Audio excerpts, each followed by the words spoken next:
গাজার চিকিৎসকদের নিয়ে তৈরি করা একটি প্রামাণ্যচিত্র সম্প্রচারের সিদ্ধান্ত থেকে সরে এসেছে বিবিসি। ব্রিটিশ সংবাদ মাধ্যমটি বলছে, ওই প্রামাণ্যচিত্র প্রচার হলে গাজার ক্ষেত্রে তাদের নিরপেক্ষতা নিয়ে বিভ্রান্ত তৈরি হতে পারে বলে মনে করছেন সংশ্লিষ্টরা। বিবিসির প্রযোজনায় গাজার ডক্টরস আন্ডার অ্যাটাক শিরোনামের ওই প্রামাণ্যচিত্রটি তৈরি করেছে বেজমেন্ট ফিল্মস নামের স্বাধীন একটি প্রযোজনা সংস্থা। বিবিসিতে সেটি প্রচারের কথা ছিল গত ফেব্রুয়ারিতে, কিন্তু পর্যালোচনা ও তথ্য যাচাইয়ের কথা বলে বিবিসি এতদিন বিষয়টি ঝুলিয়ে রেখেছিল বলে জানা গেছে। অবশেষে সংবাদ মাধ্যমটি জানায়, বিষয়টি নিয়ে বেজমেন্ট ফিল্মসের সঙ্গে তাদের আলোচনা শেষ পর্যায়ে পৌঁছেছে। তারা সিদ্ধান্ত নিয়েছে ওই প্রামাণ্যচিত্র বিবিসিতে সম্প্রচার করা হবে না। প্রামাণ্যচিত্রটির মালিকানা নির্মাতা কোম্পানি বেজমেন্ট ফিল্মসকেই দেয়া হবে।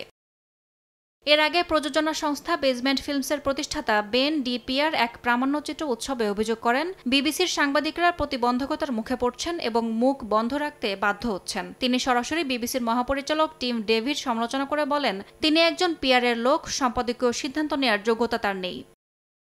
এ বিষয়ে গার্ডিয়ান বলছে, বিবিসির দীর্ঘদিন ধরে ঝুলিয়ে রাখায় ওই প্রামাণ্যচিত্রের সঙ্গে সংশ্লিষ্ট কয়েকজন ক্ষোভ ও হতাশা প্রকাশ করেছিলেন। এর আগে Gaza how to survive a war zone শিরোনামের আরেকটি প্রামাণ্যচিত্র সরিয়ে নেয় বিবিসি। ওই প্রামাণ্যচিত্র বিবিসির প্রযোজনায় বাইরের নির্মাতার মাধ্যমে তৈরি করা হয়েছিল। ওই প্রামাণ্যচিত্রের বর্ণনাকারী একজন হামাস কর্মকর্তার ছেলে। এটা জানার পর বিবিসি তাদের আইপ্লেয়ার থেকে সেটি সরিয়ে নেয় এবং প্রযোজনার প্রক্রিয়া নিয়ে তদন্ত শুরু হয়। পরে গাজা ডক্টর আন্ডার অ্যাটাক প্রামাণ্যচিত্রের সম্প্রচারও স্থগিত করা হয়।